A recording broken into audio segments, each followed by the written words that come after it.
This channel does not promote any violence, harmful, or illegal activities. All content provided by this channel is meant for an educational and information purpose only. 10 বছর ধরে দিল্লিবাসী বিজেপির সঙ্গ দেয়নি, তাই কাজ করতে পারছিলাম না। এবার দিল্লিতে আসবে প্রধানমন্ত্রীর দৃষ্টিভঙ্গি। দিল্লিবাসীকে ধন্যবাদ আমাকে জেতানোর জন্য। এই জয় প্রধানমন্ত্রী জয়। কেজরিওয়ালকে হারিয়ে এমনটাই বার্তা দিলেন নয়াদিল্লি আসনে বিজেপির প্রার্থী প্রবেশ वर्मा। जी के साथ में चलकर काम कर पाएगी। हमें उनका 10 साल से साथ नहीं मिल पा रहा था, दिल्ली में कोई काम नहीं हो पा रहा था, मगर ये जो सरकार बन रही है दिल्ली में, ये प्रधानमंत्री जी के विजन को दिल्ली में लेके आएगी। तो मैं प्रधानमंत्री जी का धन्यवाद करता हूं कि उन्होंने अपना समय दिया, और मैं ये जीत का श्रेय प्रधानमंत्री नरेंद्र मोदी जी को देता हूं। कौन होगा अब मुख्यमंत्री? आपको इस बात का भरोसा था? मैं दिल्ली की जनता का बहुत बहुत एक बार फिर से धन्यवाद करता हूं, और ये जीत ये प्रधानमंत्री नरेंद्र मोदी जी की जीत है, ये सभी दिल्ली वासियों की जीत है। নয়াদিল্লি কেন্দ্রে পরাজিত হয়েছেন আপ সুপ্রিমো তথা দিল্লির প্রাক্তন মুখ্যমন্ত্রী অরবিন্দ কেজরিওয়াল। কি বললেন তিনি, শুনুন। नमस्कार। आज दिल्ली के चुनाव के नतीजे आए हैं, और जनता का जो भी निर्णय है, जनता का जो भी फैसला है, उसे हम पूरी विनम्रता के साथ स्वीकार करते हैं। जनता का निर्णय सर माथे पर।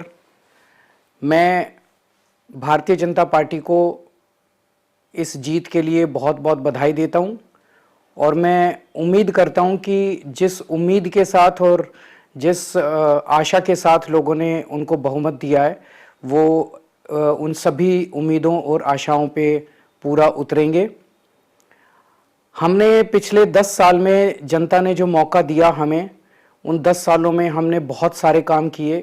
शिक्षा के क्षेत्र में, स्वास्थ्य के क्षेत्र में, पानी के क्षेत्र में, बिजली के क्षेत्र में, और भी अलग अलग तरीके से लोगों को राहत पहुंचाने की कोशिश की उनकी ज़िंदगी में, और दिल्ली के इंफ्रास्ट्रक्चर को भी हमने सुधारने की कोशिश की। अब जो जनता ने हमें निर्णय दिया है, हम न केवल एक कंस्ट्रक्टिव ऑपोजिशन का रोल निभाएंगे, बल्कि हम समाज सेवा, जनता के सुख दुख में काम आना, व्यक्तिगत तौर पे जिसको भी जो ज़रूरत होगी, हम लोगों के सुख दुख में हमेशा काम आएंगे। क्योंकि हम राजनीति में कोई सत्ता के लिए नहीं आए, हम राजनीति को एक ज़रिया मानते हैं जिसके ज़रिए जनता की सेवा की जा सके, जिसके ज़रिए लोगों के सुख दुख में काम आया जा सके। वो काम हम करते रहेंगे, और हमें आगे भी इसी तरह से जनता के सुख दुख में काम आना है। मैं आम आदमी पार्टी के सभी कार्यकर्ताओं को बहुत बहुत बधाई देना चाहता हूं। वो बहुत शानदार चुनाव लड़े, बहुत मेहनत की, उन्होंने बहुत कुछ सहा। इस पूरे चुनाव के दौरान उन्होंने बहुत शानदार चुनाव लड़ा। इसके लिए मैं उन सबको, सभी कार्यकर्ताओं को बहुत बहुत बधाई देना चाहता हूं। नमस्कार। আমরা এই নিয়ে কথা বলবো, তবে জারি রাখে এই মুহূর্তে বিজেপি 48টি আসনে জয়ী বা এগিয়ে রয়েছে, পক্ষান্তরে 22টি আসনে জয়ী বা এগিয়ে রয়েছে আম আদমি পার্টি। কংগ্রেস খাতা খোলেনি এবারেও। এই দিক থেকে দাঁড়িয়ে কিন্তু 15, 20 এবং 25 পরপর 3 বার দিল্লিতে একটি আসনও পেল না কংগ্রেস। আমরা চলে যাব আমাদের প্রতিনিধি সুচারু মিত্রর কাছে। সুচারু, অত্যন্ত মানে যেটাকে বলা হয় ইংরেজিতে পরিভাষায় very very difficult situation for Aam Aadmi Party and Arvind Kejriwal too. এই মুহূর্তে পাঞ্জাব টিকিয়ে রাখাই সব থেকে বড় চ্যালেঞ্জ নয় কে আপ সুপ্রিমো অরবিন্দ কেজরিওয়ালের কাছে? একদম তাই, এবং হার স্বীকার করে নিলেন। এবং শুধু তাই নয়, তিনি বললেন বিজেপিকে শুভেচ্ছা জানাই দিল্লিবাসীর মন জয় করে নেওয়ার জন্য। সেই সঙ্গে যেটা কথা বললেন যে নির্বাচনী প্রতিশ্রুতি ভারতীয় জনতা পার্টি যা যা দিয়েছে তা যেন তারা পূরণ করে। তারা শুধু ক্ষমতায় থাকার জন্য দল নয়, বিরোধী রাজনৈতিক দল হয়েও তারা কনস্ট্রাকটিভ সমালোচনা করবেন, কনস্ট্রাকটিভ ওয়েতে তারা চেষ্টা করবেন মানুষের সঙ্গে কাছে থাকার, পাশে থাকার। ফলে এই বার্তা এটা স্পষ্ট করলো কতটা ম্রিয়মাণ হয়ে গিয়েছেন অরবিন্দ কেজরিওয়াল। এবং যে কথা তার এক সময়কার গুরুদেব আন্না হাজারে আজকেই স্টেটমেন্টে বলেছেন যে কলঙ্কমুক্ত প্রার্থী হলে হয়তো আপের রেজাল্ট এরকম হতো না। আপে এমন অনেক রয়েছেন যাদের বিরুদ্ধে নানা অভিযোগ রয়েছে, দুর্নীতির অভিযোগ রয়েছে, এই সমস্ত কিছু, এবং যার মধ্যে কিন্তু অরবিন্দ কেজরিওয়ালও রয়েছেন, মনীষ সিসোদিয়াও রয়েছেন। ফলে এই যে আপের ভরাডুবি, সেই ভরাডুবির দায় অরবিন্দ কেজরিওয়াল নিজে নিচ্ছেন।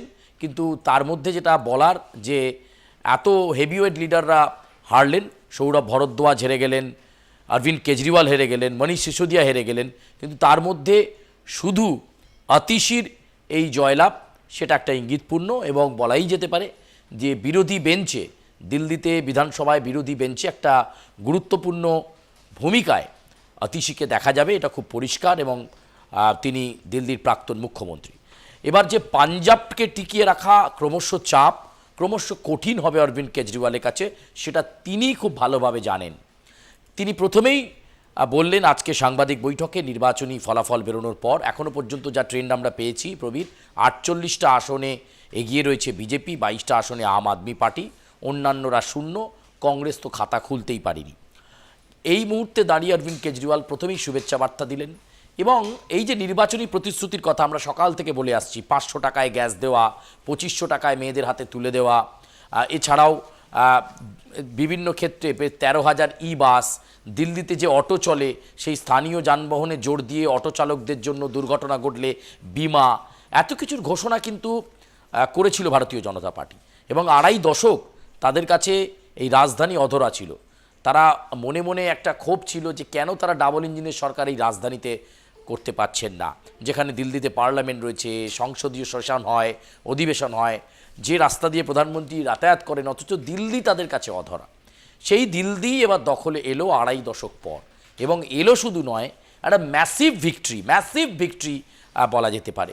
এবং 5:30টার সময় প্রবীর আমরা জানতে পাচ্ছি, 7:45 কথা ছিল, আরেকটু শিডিউলটা এগিয়ে এলো, 5:30টার সময় প্রধানমন্ত্রী নরেন্দ্র মোদী দিল্লিতে বিজেপির যে সদর দপ্তর, সেই সদর দপ্তরে পৌঁছবেন এবং দিল্লির বিজেপি নেতৃত্বকে সাধুবাদ জানাবেন। সেই সঙ্গে তার ভাষণ দেওয়ার কথা রয়েছে। কর্মী সমর্থকদেরকে উজ্জীবিত করার মতো ভাষণ যে তিনি দেবেন সেটা খুব পরিষ্কার। মহারাষ্ট্র পাওয়া হয়ে গেল বিজেপির, দিল্লি পাওয়া হয়ে গেল, এর পরের লক্ষ্য কী? ইতিমধ্যেই বঙ্গ বিজেপির নেতৃত্ব, বিশেষ করে পশ্চিমবঙ্গের বিধানসভার বিরোধী দলনেতা শুভেন্দু অধিকারী ছাড়াও অন্যান্য নেতৃত্ব বলতে শুরু করেছেন, মহারাষ্ট্র দিল্লির পর এবার বাংলা, 2026-এ পশ্চিমবঙ্গ দখল করবে বিজেপি, এমনটাই মনে করা হচ্ছে। যদিও পশ্চিমবঙ্গের রাজনৈতিক সমীকরণ, এই দেশে, এই রাজ্যের আমাদের যে রাজনৈতিক চিত্র বা রাজনৈতিক পটভূমি একেবারেই অন্যরকম, অন্য রাজ্যের সঙ্গে মেলে না। এবারে এই জায়গায় দাঁড়িয়ে এই মুহূর্তে আজকে নরেন্দ্র মোদীর ভাষণের পর দিল্লিতে বিজেপির মুখ্যমন্ত্রী কে হতে চলেছেন সেটা খুব একটা ভাইটাল ব্যাপার। সেটা নরেন্দ্র মোদী এবং জেপি নাড্ডা কথা বলে নিশ্চয়ই তারা একেবারে চুজ করে নেবেন কে হবে দিল্লির মুখ্যমন্ত্রী, সেটা খুব গুরুত্বপূর্ণ ব্যাপার। এবং বিজেপি যে নির্বাচনী প্রতিশ্রুতি দিয়েছিল সেগুলো যে পূরণ করার জন্য তারা বদ্ধপরিকর, আগেও তারা বলেছেন, মোদিরও ইনস্ট্রাকশন সেটাই থাকবে।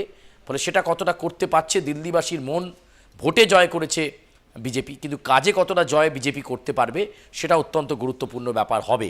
কিন্তু আপের ক্ষেত্রে পাঞ্জাব টিকিয়ে রাখা কিন্তু যথেষ্ট টাফ হবে, এবং আগামী দিনে কিন্তু পাঞ্জাবের ওপর একটা চাপ আসবে। ফলে সেক্ষেত্রে রাজনৈতিক অস্তিত্ব রক্ষার লড়াইয়ে আম আদমি পার্টি তাদের অস্তিত্ব কতটা জাহির করে রাখতে পারে পাঞ্জাবের ক্ষেত্রে অত্যন্ত গুরুত্বপূর্ণ ব্যাপার। আজকে প্রায় 2 ঘন্টা ধরে অরবিন্দ কেজরিওয়ালের বাড়িতে আম আদমি পার্টির উচ্চ পর্যায়ের বৈঠক হয়েছে। সেখানে স্ট্র্যাটেজি তৈরি হয়েছে, বিরোধী দলনেতা বা দলনেত্রী কে হবেন তা নিয়ে আলোচনা হয়েছে, কিভাবে বিধানসভায় দুর্নীতির বিরুদ্ধে লড়াই চালাবে আম আদমি পার্টি, সেই সমস্ত কিছু বিষয়ে আলোচনা হয়েছে। অর্থাৎ মানুষের রায় আম আদমি পার্টি মেনে নিয়েছে। সেই দলেরই সুপ্রিমো অরবিন্দ কেজরিওয়াল বলছে, আমরা শুধু সত্তার জন্য, ক্ষমতার জন্য দল নয়, ক্ষমতায় না থেকেও কিভাবে মানুষের পাশে থাকা যায়, ক্ষমতা না থেকেও কিভাবে গঠনমূলক সমালোচনা করা যায়, ক্ষমতায় না থেকেও কিভাবে যারা সরকার পক্ষে রয়েছে তাদের উপর একটা চাপ সৃষ্টি করা যায় যাতে তারা ভালো কাজ করে সামাজিক উন্নয়নের, সেই চেষ্টাই আম আদমি পার্টি করবে বলে জানাচ্ছেন অরবিন্দ কেজরিওয়াল। তবে মনোবল যে তলানিতে একেবারে ঠেকেছে, মনীষ সিসোদিয়া, সৌরভ ভরদ্বাজ, অরবিন্দ কেজরিওয়াল, এছাড়া আরও লম্বা সারি রয়েছে যারা কিন্তু এই দিল্লি বিধানসভা নির্বাচনে পরাজয় স্বীকার করেছেন। শুধুমাত্র আতিশি ছাড়া বাকি একেবারে আপের যারা হেভিওয়েট তারা কিন্তু কেউই নির্বাচনী যে লড়াই সেই লড়াইয়ে খুব একটা জয়লাভ করতে পারেননি। প্রবীর। একদমই সুচারু 500 টাকায় রান্নার গ্যাস সিলিন্ডার দেওয়ার একটা প্রতিশ্রুতি, এইটা যেমন মহিলাদের মন জয় করেছে। বছরে 2টো দোল এবং দীপাবলিতে ফ্রিতে গ্যাস সিলিন্ডার, এটা একটা বিষয়। 2500 টাকা করে মাসিক ভাতা মহিলাদের, এটাও একটা বিষয়। অটোদের কথা বললে যে অটো চালকদের, সেটা একটা বিষয়। তেলের দূষণ একটা ফ্যাক্টর। 3 বছরের মধ্যে যমুনাকে দূষণমুক্ত করবার প্রতিশ্রুতি।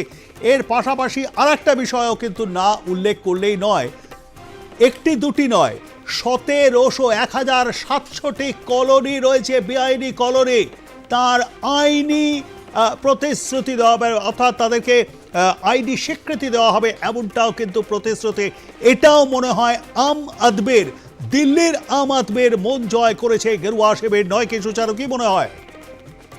একেবারেই দিল্লিতে সব রকমই রয়েছে, পশ এরিয়া রয়েছে, কলোনি এরিয়া রয়েছে, বস্তি এলাকা রয়েছে, সব জায়গাতেই কিন্তু বিজেপি মন জয় করতে পেরেছে। যে কারণে তো 48-এ লিড করছে। আমি জানি না সেটা 50-এও ঠেকিয়ে দিতে পারে বিজেপি, কিন্তু এই মুহূর্তে এই যে 1700 কলোনি রয়েছে এবং বেআইনি কলোনির দিকে নজর, এবং সেক্ষেত্রেও একটা গুরুত্বপূর্ণ প্রতিশ্রুতি ছিল। এবং সবচেয়ে হচ্ছে রান্নার গ্যাস, সেটা 500 টাকায় দেওয়া এবং 2500 টাকা। আম আদমি পার্টি বলেছিল 2100 টাকা করে দেবো, বিজেপি বলেছিল 2500 টাকা করে মেয়েদেরকে হাতে তুলে দেবো। ফলে এই নির্বাচনী প্রতিশ্রুতি তারা পালন করবে, কারণ বিজেপি খুব ভালোভাবে জানে রাজধানীকে ধরে রাখতে গেলে কাজ করতে হবে। দিল্লিবাসীকে যে নির্বাচনী প্রতিশ্রুতি তারা দিয়েছিল সেটা পূরণ করতে হবে, নয়তো আবার একটা উলটপোড়ানের অপেক্ষা করতে হবে। এবং অরবিন্দ কেজরিওয়াল নিজেও বললেন যে বিজেপি যে প্রতিশ্রুতি দিয়েছে নিশ্চয়ই তারা সেটা পালন করবে, এবং গণতান্ত্রিকভাবে তারা রাজনৈতিক দল হিসেবে এটাও দেখতে চায় যে শাসক দল কতটা সেটা পালন করছে। বিধানসভাতে তারা মুখ্য ভূমিকা নেবে, একথা কিন্তু অরবিন্দ কেজরিওয়ালের গলাতেই শোনা গেল। একদমই তাই, অসংখ্য ধন্যবাদ আমাদের সঙ্গে থাকবার জন্য। কথা বলছিলাম আমাদের প্রতিনিধি সুচারু মিত্রর সঙ্গে। এই মুহূর্তে 48টি আসনে জয়ী বা এগিয়ে রয়েছে ভারতীয় জনতা পার্টি। আম আদমি পার্টি 22টি আসনে জয়ী বা এগিয়ে রয়েছে তারা। গতবারে তাদের দখল ছিল 62টি, তার আগের বার অর্থাৎ 15 সালের আম আদমি পার্টির দখলে ছিল 67টি আসন। বিজেপির ছিল সেবার 3, গতবারে ছিল বিজেপির 8, এবারে বিজেপি 48। কংগ্রেস এই 3 বারে অর্থাৎ 15, 20, 25 একবারেও কিন্তু খাতা খুলতে পারেনি দিল্লির বুকে।